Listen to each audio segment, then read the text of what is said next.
सातारा खेड येथे महिला मेळावा उत्साहात डॉक्टर प्रियाताई महेश शिंदे यांची प्रमुख उपस्थिती।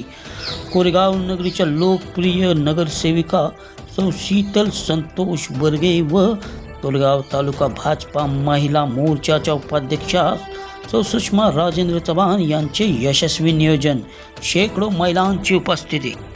सातारा शहरालगतील खेड येथील विसावा नाक्यामधील विसावा enclave, Reliance height, unique plaza आदी सोसायट्यांमधील महिलांसाठी महिला मेळाव्याचे आयोजन कोरेगाव नगरीच्या लोकप्रिय कार्यक्षम नगरसेविका तथा महिला व बाल कल्याण समितीच्या माजी सभापती सौ शीतलताई संतोष बर्गे व कोरेगाव तालुका भाजपा महिला मोर्चाच्या कार्यक्षम उपाध्यक्षा सौ सुषमा राजेंद्र चव्हाण यांनी आयोजन केले होते। यावेळी व्यासपीठावर प्रमुख अतिथी म्हणून कार्ड सिद्धेश्वर कोविड टास्क फोर्सच्या प्रमुख व नामदार महेशदादा शिंदे यांच्या सुविद्य पत्नी डॉक्टर सौ प्रियाताई महेश शिंदे यांची उपस्थिती होती। त्याचबरोबर खेडच्या लोकनियुक्त सरपंच सौ लता फरांदे याही उपस्थित होत्या। कार्यक्रमाचे प्रास्ताविक सातारा जिल्हा भाजपा महिला मोर्चाच्या कार्यक्षम नेत्या सौ अंजलीताई विकास जाधव यांनी केले। कार्यक्रमाच्या प्रारंभी बदलापूर अत्याचार प्रकरणातील आरोपी अक्षय शिंदे याचा पोलिसांनी केलेल्या एन्काउंटरचे व महायुती सरकारचे कौतुक करण्यात आले। सौ अंजलीताई विकास जाधव यांनी कार्यक्रमाचे प्रास्ताविक सादर केले। डॉक्टर सौ प्रियाताई महेश ते कार्यक्षम नगरसेविका सौ शीतल संतोष बर्गे, महिला भाजपा मोर्चा उपाध्यक्षा सुषमा चव्हाण, बेटी बचाव बेटी पढाव तालुकाध्यक्षा श्यामल शिंदे यांचा महिलांच्या हस्ते सत्कार करण्यात आला।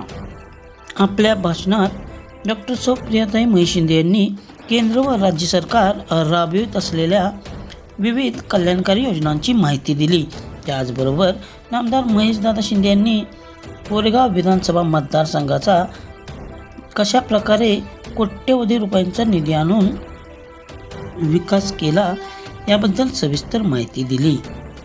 त्याचबरोबर सोसायट्यांमधील नागरिकांच्या समस्या जाणून घेऊन त्यांचे निराकरण करण्याची ग्वाही दिली। बेटी बचाव बेटी पढावच्या तालुकाध्यक्षा श्यामल शिंदे यांनीही आपले मनोगत व्यक्त केले।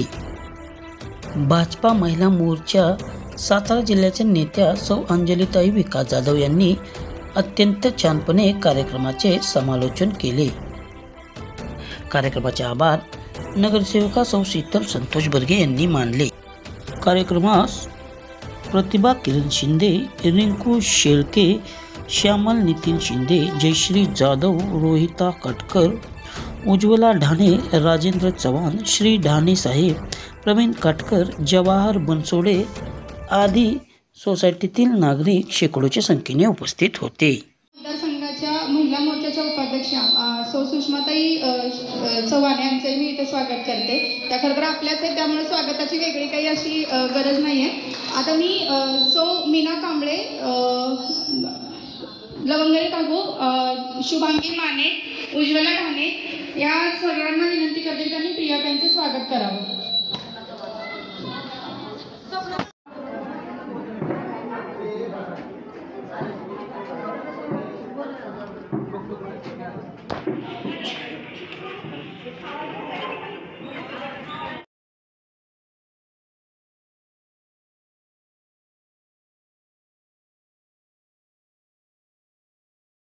आज रिलायबल पार्कमधल्या सर्व माता भगिनी त्यांना महेश दादांकडून आणि सर्व आमच्या नगरसेविका आणि BJP शिवसेना युतीची सर्व टीम सगळ्यांकडून प्रणाम। मला सुषमाताईंनी आरतीचं निमंत्रण दिलं होतं आणि अरुणाताई मला वाटतं पोहोचल्या, तर 2-3 वेळा त्यांचं चाललं होतं की रिलायबल पार्कमध्ये तुम्ही एक दिवस या। त्यांना म्हटलं आरतीच्या निमित्ताने नाही जमलं तरी परत केव्हाही एकदा मीटिंग घ्या आणि तुम्ही करा, कारण आता गणपतीच्या उत्सवामध्ये आम्ही मतदारसंघामधली टोटल 840 मंडळ, त्या प्रत्येक मंडळापर्यंत आम्ही पोहोचलो. हे पोहोचत असताना आमदार महेश दादा, डॉक्टर अरुणाताई आणि मी, आम्ही तिघांनी हा मतदारसंघ वाटून घेतला होता. त्यामुळं आरतीच्या वेळी काही जमायचं नाही, कारण 10 दिवसात एवढ्या ठिकाणी भेट द्यायच्या. आणि आमदार महेश दादांनी आम्हाला एक दिलं होतं त्यांचा संदेश, आणि त्यांच्याप्रमाणे प्रत्येक मंडळात आम्ही, ताईंनी पण घेतली असेल ना शपथ घेतली सगळ्या मंडळाची, कारण ही मंडळ ही तरुण पिढी आहे आपली, आणि त्यांना जर आपण योग्य दिशा, योग्य विचारधारा नाही दिली तर भारताचं भवितव्य आपल्याला जे अपेक्षित आहे ते राहणार नाही. कारण आपण जर बघितलं तर आपली 65% लोकसंख्या ही तरुण युवक आहे, म्हणजे आपला भारत हा तरुण देश आहे. त्यामुळे तरुण देशाकडून काम पण तेवढ्या ताकदीचं झालं पाहिजे. पण आमदार साहेबांनी वैयक्तिक प्रत्येक मंडळात जाऊन देखील ही शपथ घेतली की दारूच्या ठेपालाही मी स्पर्श करणार नाही, व्यसनाच्या आहारी जाणार नाही, आणि माझ्या आई वडिलांचा मी मान सन्मानाने सांभाळ करेन, वृद्धाश्रमाची वाट त्यांना दाखवणार नाही, आणि तुमचं प्रत्येक काम हे राष्ट्रप्रथम या भावनेतून, देशहिताच्या भावनेतून आलं पाहिजे. नाहीतर आपण बघतो की डॉल्बी द्या, दंगा करा, नाचा असे सांगणारे सुद्धा नेतृत्व आपल्याकडे आहे. पण हे जर 65% यूथ, त्याला जर आपण दिशा नाही दिली, त्याच्या मनामध्ये जर राष्ट्रभक्ती नाही आपण प्रज्वलित केली, तर भारताचं भवितव्य काय असेल. हे आपण बांगलादेश बघतोय, श्रीलंका बघतोय. फक्त सोशल मीडियाचा गैरवापर करून अमेरिकेने बांगलादेश उधळून लावला. कारण काय, तर अमेरिकेला त्यांच्या एका बेटावर त्यांचं सैन्याचं तळ पाहिजे होतं, आणि त्याला हसीना शेख यांनी विरोध दिला. तर त्या महिलेला, जिने आयुष्यभरच्या कुटुंबानं बांगलादेशची सेवा केली, तिला एका दिवसात त्या देशातून हकलून दिलं. तर हे जे आपण अति आहारी जातोय सोशल मीडियाच्या, त्याच्यापासून तरुणांना दूर ठेवायचं आणि योग्य विचारधारेमध्ये ठेवायचं, हे आमदार साहेबांचं मुख्य एम आहे. कारण रस्ते, नाले, गटारं, भौतिक सुविधा या होत राहतील, पण जी मन खंबीर व्हायला पाहिजे ती खंबीर करणं आणि ती राष्ट्रभक्तीनं ओतप्रोत निर्माण करणं ही खरी आजची गरज आहे. कारण अमेरिकेमध्ये काही सुविधा नाही आहेत का, पण तिथं सगळ्यात मोठी समस्या ही मानसिक आजाराची आहे, डिप्रेशनची आहे, तिथं वृद्धांची आहे. तर या पातळीला आपला देश नाही गेला पाहिजे, यासाठी आपण आत्तापासूनच तयारी केली पाहिजे. पूर्ण मतदारसंघात जर आपण बघितलं तर आमदार साहेबांनी आपल्या मतदारसंघासाठी एक संकल्प, एक स्वप्न बघितलेलं आहे की पूर्ण महाराष्ट्रातच नाही तर भारतामध्ये देखणा असा आपला मतदारसंघ झाला पाहिजे. प्रत्येक गाव हे अंतर्गत कॉन्क्रिटीकरण, बंदिस्त गटार, 2 गावांना जोडणारे सुंदर डांबराचे रस्ते, प्रत्येकाच्या दारात नळ, आणि सिंचनाला इंच जमीन ही सिंचनाखाली आली पाहिजे, असं हे स्वप्न आमदार साहेबांनी बघितलंय. इन्फ्रास्ट्रक्चर, लाईट, वीज ही अद्ययावत. कारण हे इन्फ्रास्ट्रक्चर डेव्हलप झाल्याशिवाय तुमच्याकडे इंडस्ट्री येऊ शकणार नाही. आणि पुढच्या टप्प्यातलं त्यांचं स्वप्न आहे की इंडस्ट्रीयल कॉरिडॉर आमदार साहेबांनी 2 वर्षापूर्वीच पूर्ण कोरेगाव मतदारसंघातून कसा जाईल असा मंजूर करून घेतलेला आहे. आणि त्याच्यात दुतर्फा खूप मोठ्या इंडस्ट्रीज आता इथं येतील, आणि हे इंडस्ट्रीज येण्यासाठी जे इन्फ्रास्ट्रक्चर डेव्हलप करायचं आहे ते या 5 वर्षात डेव्हलप करून कमीत कमी 7,000 वेल क्वालिफाईड तरुणांना इथं नोकरी देण्याचा संकल्प हा या पंचवार्षिकचा आहे. कारण आपली मुलं BE झाली, ME झाली, डॉक्टर झाली की पहिल्यांदा अमेरिकेची आणि पुण्या मुंबईची वाट बघतात. त्यामुळे सातारा ही पेन्शनरची सिटी झाली आहे. त्यामुळे आता आई वडिलांची अगदी कळकळीची मागणी आहे की आमची मुलं आमच्याजवळ राहू देत, आमचं म्हातारपण हे त्यांच्या सोबत जाऊ देत. आणि मुलांची काही फार इच्छा नसते की उठून पुण्या मुंबईत जावा, तिथं 10x10च्या खोलीत राहावा. साहेबांचं हेच स्वप्न आहे की 1 आणि 2 एकर जरी जमीन असेल आणि ती जर सिंचनाखाली आली.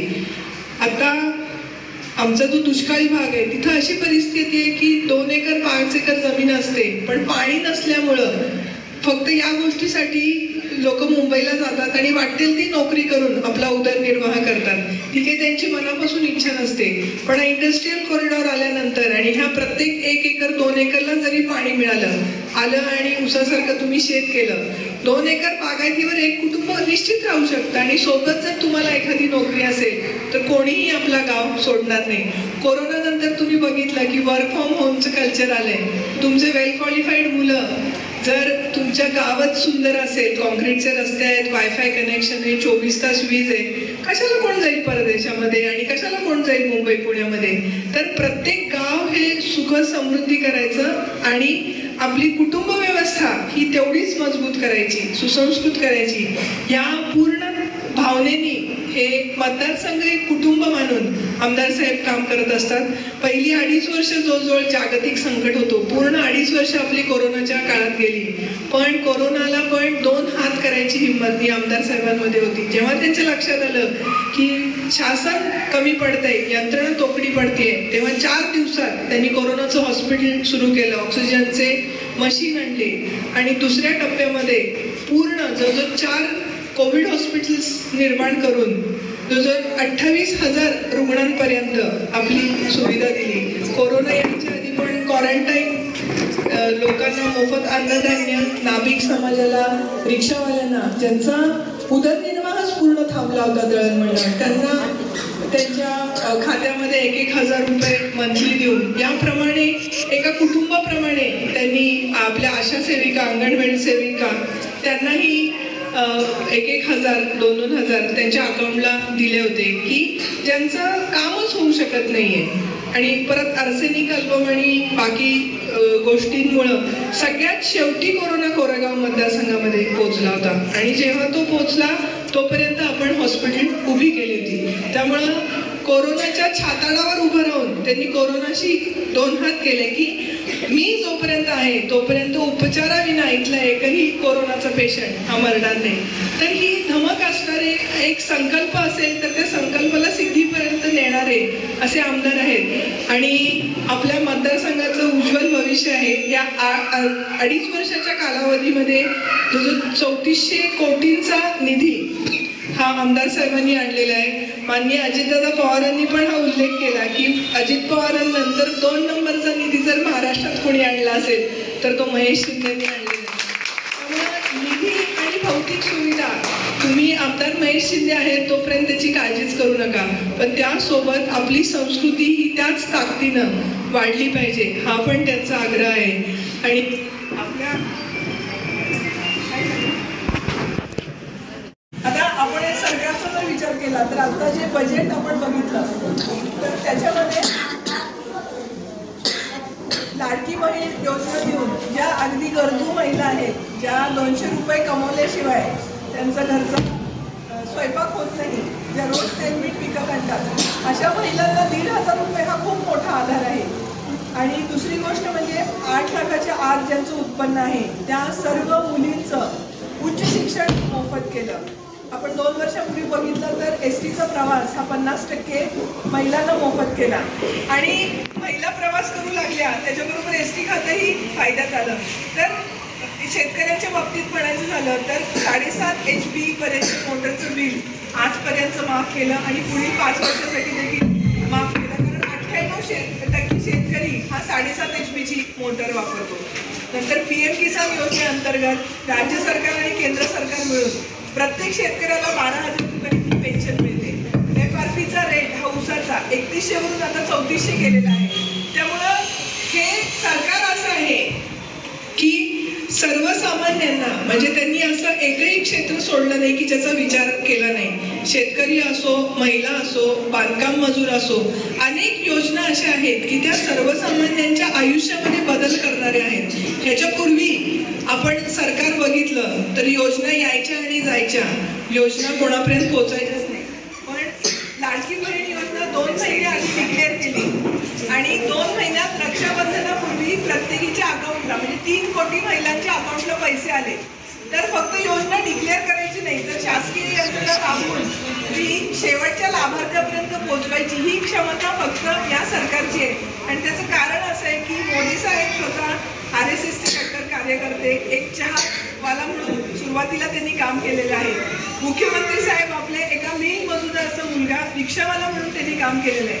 तर या स्थितीपासून एवढा संघर्ष करून ते इतक्या उच्च पदापर्यंत कशासाठी पोहोचले? तर हा समाज बदलण्यासाठी किंवा समाजाचं जे काही गरज आहे ती भागवण्याची क्षमता निर्माण करून त्या पदावर ते पोहोचलेले नेते आहेत. त्यामुळे तुम्ही बघितलं तर सगळे सर्वसामान्यांचं आयुष्य बदलणारे निर्णय हे फक्त याच काळात झालेले आहेत. 75 वर्ष जी कामं झाली नाही ती 10 वर्षात मोदीजींनी करून दाखवली आणि पूर्ण जगामध्ये भारताची मान प्रतिष्ठा, मान सन्मान ही उंचावलेली आहे. परदेशातले आपले कोणी आपले किंवा मित्र मैत्रिणी असतील तर ते जरूर आवर्जून सांगतात की आता एअरपोर्टवर जेव्हा आम्ही जातो आणि भारतीय म्हणून सांगतो तेव्हा ते विचारतात की मोदींच्या भारतातले का तुम्ही? तर 9 वर्षात मी काम करणं इतकं सोपं नाही, पण मोदींना स्वतःचा संसार नाही, त्यामुळे पूर्ण देशाला परिवार मानून ते रात्रंदिवस 18 तास केवळ देशहिताचे निर्णयच ते घेतात. जगभरात प्रवास करतात आणि जगामध्ये जे जे सर्वोत्तम आहे ते पूर्ण भारतामध्ये आणण्याचा त्यांनी प्रयत्न केला आहे. आणि त्याचप्रमाणे देवेंद्रजी फडणवीस, मुख्यमंत्री एकनाथजी शिंदे साहेब आणि आपले आमदार याच विचारांनी काम करतात. मग ते आम्ही एकदा परदेशात गेलो होतो तर चौकामध्ये दगडाचे हे बसवलेले होते, दगडी चौक होते सगळे, आणि मला त्यांनी फोटो काढायला लावला आणि म्हटले आर्किटेक्टला पाठवू. मीच पाठवले ते आणि मला म्हटले होते ते की माझ्या मतदारसंघात खटावमध्ये मी असे चौक करणार. आणि ऍक्च्युली 5-6 महिन्यांनंतर मी बघायला लागले तर खटावमध्ये, कोरेगावमध्ये, चिलेवाडीच्या चौकात सगळे तसेच चौक तयार होते. तर इतक्या सहजपणे बोललेली गोष्ट, म्हणजे एखादा संकल्प केला तर दुसऱ्या मिनिटापासून त्यांचं कृतीमध्ये रूपांतर होतं. मग त्याच्यासाठी किती पैसे लागतील आणि काय हा विचार तो करत नाही. चिलेवाडीसारखं छोटं गाव आहे, तिथे 9 कोटीचा निधी आमदार साहेबांनी दिलाय, पूर्ण गाव कॉन्ट्रॅक्टचं केलंय. कातळगेवाडीसारखं छोटं गाव आहे, पूर्ण एक मत त्यांचं झालं, एकरूप झाले, तिथं 5.5 कोटीचा निधी दिलेला आहे. तर असं मतदारसंघातलं एकही गाव नाहीये की जिथं 1 रुपयाचाही निधी पडलेला नाहीये. कमीत कमी 1 ते 2 कोटीचे निधी हे प्रत्येक गावामध्ये पडलेले आहेत. ग्रामपंचायत आपली असो नाहीतर नसो. मी आता या मतदारसंघाचा आमदार आहे आणि माझी जबाबदारी आहे ते गाव सुधारायची. या हेतूनी आणि या विश्वासाने ते काम करतात आणि विशेष करून स्त्रियांची मान सन्मान आणि प्रतिष्ठा हे जपण्याचं काम आपले सगळेच नेतृत्व मोदीजींपासून आमदार महेश शिंदेपासून करतात. त्यामुळे राजकारणामध्ये चांगल्या व्यक्ती या आता यायला लागलेल्या आहेत आणि चांगल्या व्यक्तींचा स्वीकार जनता करते. आणि एरवी काय व्हायचं, राजकारण हे चुकीच्या लोकांचं काम, त्यामुळं जे वेल क्वालिफाईड लोक आहेत ते निष्क्रिय राहायचे, मतदानच करायचे नाही. त्यामुळं आपण आता बघितलं की मतदानाची संख्याही वाढली आहे, कारण लोकांमध्येही तो विश्वास आलाय की काहीतरी चांगलं करून देणारे व्यक्तिमत्व आता या विभागाचं नेतृत्व करते. तर माझी अशी आपल्याला कळकळीची विनंती आहे की मागच्या पंचवार्षिकला आपणच मतं दिली म्हणून आमदार साहेबांना ही संधी मिळाली आणि या 5 वर्षात त्यांनी संधीचं सोनं करून हे काम करून दाखवलेलं आहे.